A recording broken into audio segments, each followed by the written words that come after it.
ಈಗ ಈಗ ನಾನು ಈಗ ಪಾಲಿಕೆಯಲ್ಲಿ ಇರಮ್ಮ ಕಮಿಷನರ್ ಇರಮ್ಮ ಈಗ ಶಿವಮೊಗ್ಗ ಮಹಾನಗರ ಪಾಲಿಕೆಗೆ ದಿಢೀರ್ ಭೇಟಿ ಕೊಟ್ಟಿರುವಂಥದ್ದು 2-3 ಸಮಸ್ಯೆ ಕೇಳಿದೆ. ಒಂದು ನಾಯಿ ಯಾರಿಗೋ ಕಚ್ತಾ ಇದೆ ಅಂತೇಳಿ ಅದನ್ನು ಅಟೆಂಡ್ ಮಾಡಿದ್ದಾರೆ. ಇನ್ನೊಬ್ಬರು ಯಾರೋ ಅವ್ರ ಪಾಪ ಅವ್ರ ಹೆಸರು ಮರ್ತೋದ ಶ್ರೀಕಾಂತ್ ಅವ್ರು ಮಾಡಿದರು. ಅವರು ಮನೆ ಹತ್ರ ಚರಂಡಿ ಕಟ್ಕೊಬಿಟ್ಟು 20 ದಿವಸದಿಂದ ಚರಂಡಿ ಬ್ಲಾಕ್ ಆಗೋಯ್ತೆ, ಯಾರೂ ನೋಡಿಲ್ಲ. ಅದಕ್ಕೆ ಅವ್ನು ಹೆಲ್ತ್ ಇನ್ಸ್ಪೆಕ್ಟರ್ ಯಾರಿದ್ದಾನೆ ಅವ್ನು ಸಸ್ಪೆಂಡ್ ಮಾಡಿದ್ದೀನಿ ಈಗ. ಮತ್ತು ಇನ್ನೊಂದು ಯಾರು ಇನ್ಸ್ಪೆಕ್ಟರ್ ಯಾರು ರೀ ಯಾರು ವಾಟ್ ಇಸ್ ಇಸ್ ನೇಮ್ ವೇಣುಗೋಪಾಲ್ನ ಸಸ್ಪೆಂಡ್ ಮಾಡಿದ್ದೀನಿ ಈಗ. ಮತ್ತು ಇನ್ನೊಂದು 2 ಖಾತೆ ಕೊಡಬೇಕು ಅವ್ರಿಗೆ ಆರುವಾಗಿ ಹೇಳಿದ್ದೀನಿ. ಅವ್ರ ಸೀನಿಯರ್ದೆಲ್ಲ ಖಾತೆ ಕೊಟ್ಟಿಲ್ಲ ಅಂದರೆ ನನ್ನ ನಂಬರೇ ಕೊಟ್ಟಿದ್ದೀನಿ. ವಿತಿನ್ ಇವತ್ತು ಕೊಡಬೇಕು. ಏನೋ ಸರ್ವರ್ ಡೌನ್ ಇದೆ ಅಂತ ಹೇಳ್ತಾವ್ರೆ. ಸರ್ವರ್ ಸರಿ ಮಾಡಿ ಕೊಡಬೇಕು. ಮಾಡಿಲ್ಲ ಅಂದರೆ ಅವನು ಸಸ್ಪೆಂಡ್ ಮಾಡ್ತೀನಿ. ಪಾಲಿಕೆಯಲ್ಲಿ ಹಲವಾರು ಸಮಸ್ಯೆಗಳಿದಾವೆ ಅಂತ ಹೇಳ್ತಾರೆ. ಅದರಲ್ಲೂ ಈಗ ಫೈಲ್ಗಳು ಪೆಂಡಿಂಗ್ ಹಲವಾರು ಇದೆ ಅಂತ. ಇಲ್ಲ ಈಗ ಆಲ್ರೆಡಿ ನಾನು ಅದಕ್ಕೇ ಬಂದಿದ್ದು. ಆರೋಪ ಇರೋದ್ರಿಂದನೇ ನನ್ನ ಗಮನಕ್ಕೆ ಬಂದಿದ್ದಕ್ಕೆ ಅದಕ್ಕೆ ಬಂದಿದ್ದೀನಿ.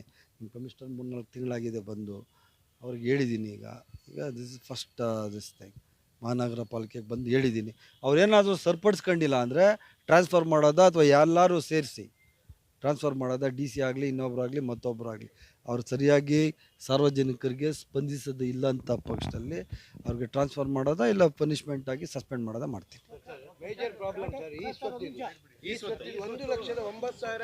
ಈ ಸ್ವತ್ತು ಈಗ ಇಡೀ ರಾಜ್ಯದಲ್ಲಿ ಈ ಸ್ವತ್ತು ಸ್ವಲ್ಪ ಸಮಸ್ಯೆ ಇದೆ. ನಮ್ಮ ರೆವಿನ್ಯೂ ಇಂದ ಅದೆಲ್ಲ ಗ್ರಾಮೀಣದಿಂದ ರೆಕ್ಟಿಫಿಕೇಶನ್ ಆಗ್ತಾ ಇದೆ. ಮೊನ್ನೆ ನಮ್ಮ ರೆವಿನ್ಯೂ ಮಿನಿಸ್ಟರ್ ಕೃಷ್ಣ ಬೈರೇಗೌಡರ ಅಧ್ಯಕ್ಷತೆಯಲ್ಲಿ ಎಲ್ಲ ಮೀಟಿಂಗ್ ಕರೆದಿದ್ರು, UD ಮತ್ತು RDPR ಆ್ಯಂಡ್ ರೆವಿನ್ಯೂ. ಅದು ನಾವು ಹೊಸದಾಗಿ ಅಪ್ಡೇಟ್ ಮಾಡಬೇಕು ಅಂದರೆ ಸ್ವಲ್ಪ ಸಮಸ್ಯೆ ಆಗ್ತದೆ. ಅದು ಇನ್ನೊಂದು 15-20 ದಿವಸದಲ್ಲಿ ಒಂದು 2-3 ವಾರದಲ್ಲಿ ಎಲ್ಲ ಸರಿ ಹೋಗ್ತದೆ. ಯಾವ್ದು ನೀವು ಕೇಳಿದಲ್ಲ ಈ ಸ್ವತ್ತದ್ದು ಖಾತೆಗಳಾಗಬೇಕು ಅದೆಲ್ಲ ಇನ್ನೊಂದು 3 ಅಲ್ಲ ಇಡೀ ರಾಜ್ಯದಲ್ಲಿ ಸರ್ ಒಂದು ನಿಮಿಷ ಕೇಳಿಸಿ ಸರ್, ಆಮೇಲೆ ಕೇಳಿ. ಈಗ ರೆವಿನ್ಯೂ ಇಲಾಖೆಯಿಂದ ಅದೊಂದು ಸುತ್ತೋಲೆ ಹೊರಡಿಸಿರುವಂಥದ್ದು. ಈ ಸ್ವತ್ತು ಮಾಡಬೇಕಂದ್ರೆ ಕೆಲವೊಂದೆಲ್ಲ ಡಾಕ್ಯುಮೆಂಟ್ಸ್ ಇಸ್ ಕಂಪಲ್ಸರಿ ಅಂತ. ಅದಾದಮೇಲೆ ಇನ್ನೊಂದು 3 ವೀಕ್ಸ್ ಆಗ್ತದೆ. ಅದು ಫಾಸ್ಟಾಗಿ ಮಾಡುವಂಥದ್ದು. ಒಂದು ಸರಿ ವ್ಯವಸ್ಥೆ ಶುರು ಹೋದರೆ ಆಮೇಲೆ ಇನ್ನು ಯಾರು ಅದ್ರ ಬಗ್ಗೆ ಮಾತಾಡೋದೇ ಇಲ್ಲಲ್ಲ, ಅಪ್ಡೇಟ್ ಆಗ್ಬಿಡ್ತದೆ. ಅದ್ರ ತನಕ ಅದರಿಂದ ಒಂದು 2-3 ವಾರ ಅದರೊಳಗಡೆ ಈ ಸಮಸ್ಯೆ ಎಲ್ಲ ಪರಿಹಾರ ಆಗ್ತದೆ. ಡಾಟಾ ಎಂಟ್ರಿ ಆಪರೇಟರ್ಗಳಲ್ಲಿ ಸರ್ಕಾರದ ಆದೇಶದ ಪ್ರಕಾರ ನೇಮಕ ಮಾಡಿಲ್ಲ. ಯಾರಿಗೆ ಬೇಕೋ ಅವ್ರವ್ರಿಗೆ ನೇಮಕ ಮಾಡ್ತಾ ಇದ್ದಾರೆ. ಅದು ಸರ್ಕಾರದ ಆದೇಶ ಏನಿದೆ ಅಂದ್ರೆ SC ST ಇಂಥವ್ರಿಗೆಲ್ಲ ನೇಮಕ ಮಾಡ್ಕೊಬೇಕು ಅಂತಿದೆ. ಮತ್ತೆ ಆದ್ರೆ ಇಲ್ಲಿ ಯಾವುದು ಮಾಡ್ಕೊಂಡು ನೋಡಿ, ನಾನು ಒಂದು ಸ್ಪಷ್ಟವಾಗಿ ನಿಮ್ಗೆ ಹೇಳ್ತಾ ಇದ್ದೀನಿ, schedule caste and schedule tribe ಇವರ ಹಕ್ಕುಗಳನ್ನ ಯಾರಾದರೂ ಪುನರ್ವಿಂಗಡಣೆ ನೋಡೋಣ. ಅದೇನು ಅವಶ್ಯಕತೆ ಇದ್ರೆ ಮಾಡ್ತೀವಿ, ಇಲ್ಲಾಂದ್ರೆ ಆಸ್ ಇಟ್ ಈಸ್ ಏನಿದೆ ಅದನ್ನೇ ಎಲೆಕ್ಷನ್ ಮಾಡ್ತೀವಿ. ಇದ್ರೆ ಮಾಡ್ತೀವಿ. ಅಲ್ಲಿ ಸೀಟ್ ನೋಡ್ತೀನಿ ಸರ್, ಹೇಳಿದ್ದೀನಿ ಸರ್ ಇಷ್ಟೊತ್ತು. ಈಗ ಸರ್ ಈಗ ಒಂದು ನಿಮಿಷ ಕೇಳಿ ಸರ್, ಸರ್ಕಾರದ ರೂಲ್ಸ್ ಏನಿದೆಯೋ ಅದನ್ನ ಫಾಲೋ ಮಾಡೋದ್ರಲ್ಲಿ ತಪ್ಪಿಲ್ಲ ಸರ್. ನಿಮ್ದೇ ಭದ್ರ ಆಗ್ತದೆ ಸರ್. ನಿಮ್ಮ ಆಸ್ತಿ ಬೇರೆ ಯಾರೋ ಆಮೇಲೆ ಡೂಪ್ಲಿಕೇಟ್ ಮಾಡೋಕ್ಕಾಗಲ್ಲ. ಆಗ ನೋಟ್ರಿ ಕೊಟ್ಬಿಟ್ಟು ನಿಮ್ಮದೇ ಅಂತ ನಿಮ್ಮನ್ನ ಸೇಫ್ ಗಾರ್ಡ್ ಮಾಡೋದಷ್ಟೇ ನಮ್ದು ಉದ್ದೇಶ.